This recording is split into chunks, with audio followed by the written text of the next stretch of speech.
Okay, so let me go ahead and get this ready. What we're going to do is a 3D reverse perspective museum a la Angston Hughes. What I'm going to do is I'm going to demonstrate how to work in the Photoshop / Photopea file. So let me go ahead and share my screen so we can get started.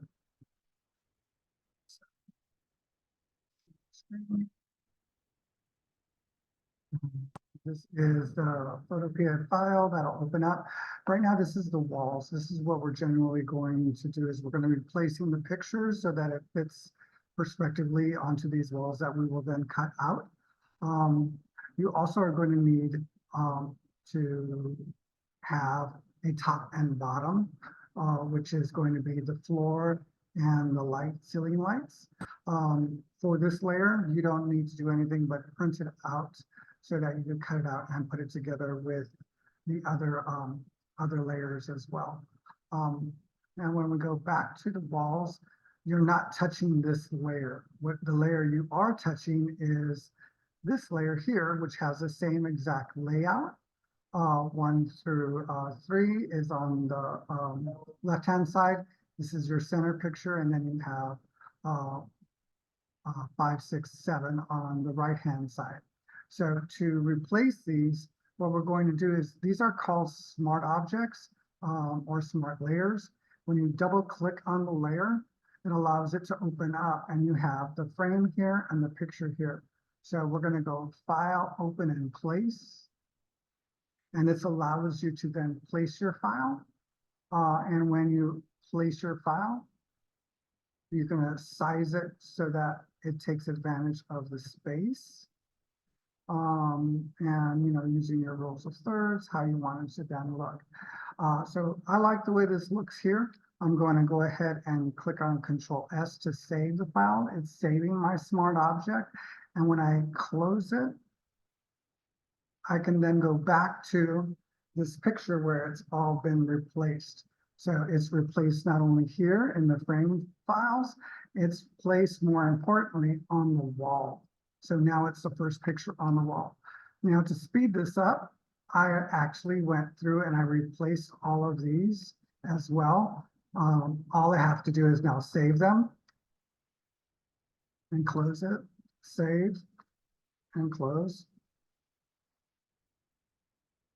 save. And it's updating my smart objects, which is what I want it to do. I wanted to update my smart objects with these new files. And so it will then, when I go back to my original document that has all these smart objects placed, you will now see that they've all been not only replaced here, but now I have a whole new wall figure here that has all the items saved as well.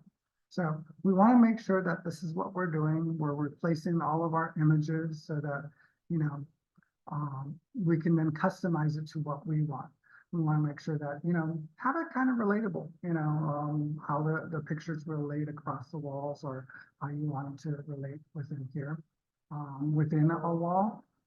These can be pictures of your artwork, your computer work, or family photos, but we do want them to be rather like focused on one item. If you make it too complicated, if there's too many things in there, you're going to lose some of the effect. So now that you're done, you're going to go ahead and do a save as PSD, which is a Photoshop document, and save the file. And I'm going to go ahead and replace that file.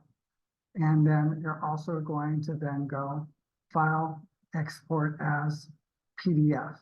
PDFs are printable files. And go ahead and go save. And it saves that file as well. Now, it's best when you actually have 2 or multiple, cones with pictures. So you would need at minimum 14 pictures, if not, 21 or 28. So that it actually does a really nice perspective of all of your photos. I hope you guys enjoyed this demo, and smart objects are all a lot more fun to work with. It makes it easier for people to just place their items and then have the effect repeat. Thank you guys very much. And I'm going to go ahead and stop the video now.